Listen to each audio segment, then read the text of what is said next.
Hello. So this is a response to the very well worded and very articulate video by That Guy T, which was a response to a transgendered person's video that discussed his problems. He said he preferred to use male pronouns. His problems with cisgendered, meaning people whose genitals match their brains. Like you have a vagina, you feel like a girl. You have a penis, you feel like a boy. Trans people, that doesn't happen. You have a penis, you could still feel like a girl. You have a vagina and still feel like a boy. You know, it doesn't necessarily have to match, like trans, opposite. So that being said, in the original video by the trans individual, very offensive, very ranty, just saying, basically, I mean, I'm paraphrasing, obviously. Basically, I want to do what I want. No one can say anything. And how dare you question me?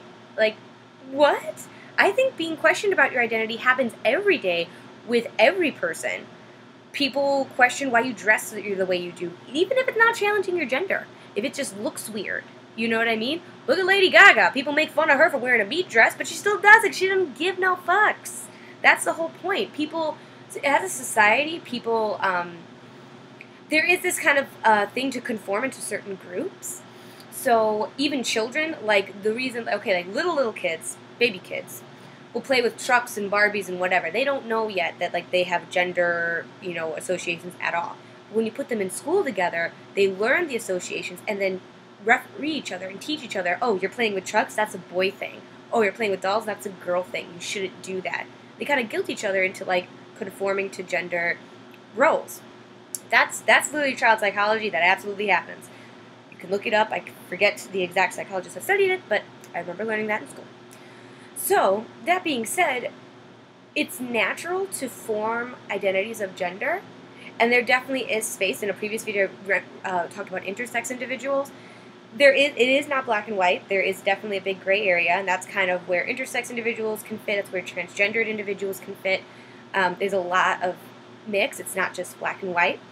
But I think the biggest thing is education and letting people understand where those people are coming from. How I've always thought of transgendered people, and why I've always never had a problem at all. I've always been like, yeah, okay, do you, is because I always think, as comfortable as I am in my female body and identifying as a female, what if my body didn't match? What if I wanted to identify as a female, but I didn't have the body that I wanted, and I was forced to be a boy? That would feel so suffocating. I wouldn't feel right. So as comfortable as I am being a female, I happen to be naturally female, what if that wasn't there and I was naturally a boy, but I still wanted that feeling, that comfort wasn't there? So that's all I see as trans. They're just making it happen, getting that same comfort of your gender identity, matching your body, or just outwardly acting the way that you want to act. And maybe you don't want to get surgeries or anything to change your body itself, but at least you can be in a society and be the gender role that you would like to be.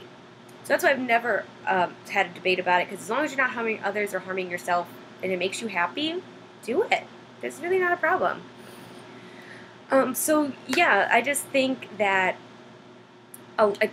biggest thing that offended me about this transgendered individual's video was when she was defending cisphobia. Basically, she defended racism and every other kind of bigotry, which I thought was, just baffling. She said he said, because some people are hateful and could hurt him based on him being transgender.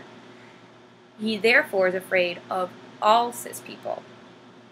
That's like saying, I read about a bank robber or a mugger that was black, now I'm afraid of all black people. Like, that doesn't make any sense. When you're opening yourself up to the world, and you're not living like a hermit, you open yourself up to a lot of good people, but unfortunately, there are a lot of bad people in the world. So saying that because there are bad people in the world, you're defending a phobia, which by definition is an irrational fear, not rational, irrational, that just doesn't make any sense to me. And it really, the first thing I thought was like, you're defending racism. You're defending any kind of bigotry. And that just is so, caught me so off guard coming from an individual who does identify themselves as a minority group. That just, to me, blew my mind. I can't fathom it. This doesn't make sense to me now.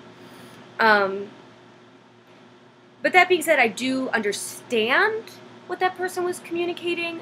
There are people that are hateful, and there absolutely are people that would hurt people because they're gay, or because they're trans, or because whatever. But that's not the majority. And it's a changing world, you know. There's gay marriage in so many places, and transgender is the next frontier, I think, and it's going to be a lot harder, I think, because so many people in our society have, you know, male, female, two separate things. There's nothing connecting the two, when really it's kind of like a big mesh, like a big gradient. That's why the intersex people do exist. That's why gender-neutral bathrooms is something that could be discussed, because there are people who have, like, genitals that aren't necessarily one or the other. It's kind of a mix of both. They might have one functioning testy or one functioning ovary, things like that, and it's not all the same. But I just feel like I love his video. I absolutely agree with it, and I'm shocked and saddened that so many people that he's reached out to in the trans community have basically shut him out because he's cis, and that's what it really seems like, and that saddens me.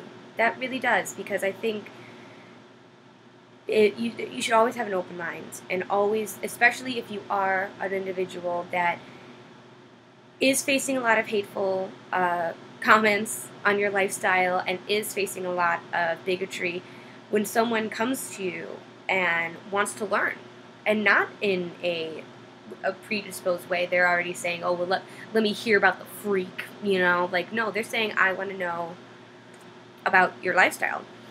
I think it's sad that you would knock that person down and not let them learn about you, and I think that that's sad.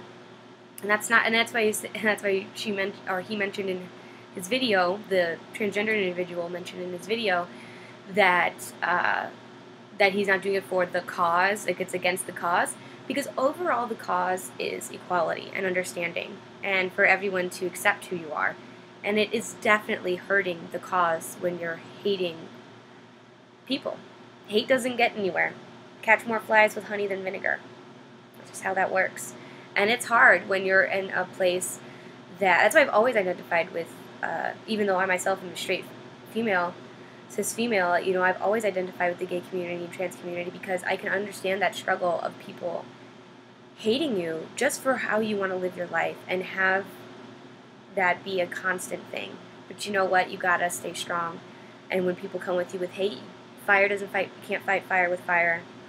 You need to stay strong and stay true and be a loving, happy person, and that will help you in the end. And if everyone did that, it's hard. It's so hard when there's really some mean people out there that are just going to spit venom at you and try to hurt you in real life.